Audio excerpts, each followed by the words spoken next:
শুভ নববর্ষ। সবাই কেমন আছেন? সবার নববর্ষ কেমন কাটলো? আমার তো প্রতিদিনকার মতোই। কিভাবে দিনটা চলে গেল? মেয়ের জন্য শাড়ি বানিয়েছি, তাই হঠাৎ করে মনে হলো তার জন্য কিছু চুড়িও বানাই, আমি শাড়ির সাথে ম্যাচিং করে ও পরতে পারবে পহেলা বৈশাখে। আমার আগে অনেক কিছু করতে ভালো লাগতো, মানে হাতের কাজ করে ঘর সাজাতে ভালো লাগতো, কিন্তু এখন যেন আর করতে ইচ্ছা করে না। কেমন একটা আলসেমি লাগে, একঘেয়েমি লাগে, ভালো লাগে না কোনো কিছু করতে। ঘরে সব কিছুই ছিল, তাই খুঁজে মেয়ের কিছু পুরনো চুড়ি বের করলাম। তারপরে ঘরে টুকরো কাপড়ও ছিল, আমি শাড়িটা যেহেতু লাল লাল হলুদের ওপর করছি, তাই যে চুড়িটাও লাল লাল হলুদের ভিতরেই রাখছি।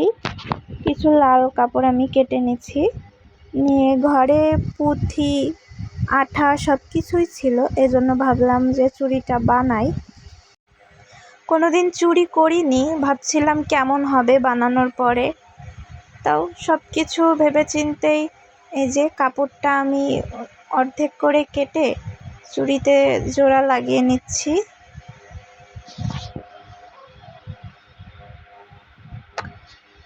এখানে আঠা দিয়ে আমি সেট করে নেব, নিয়ে এই যে আমি এখন পুঁথি বসাচ্ছি।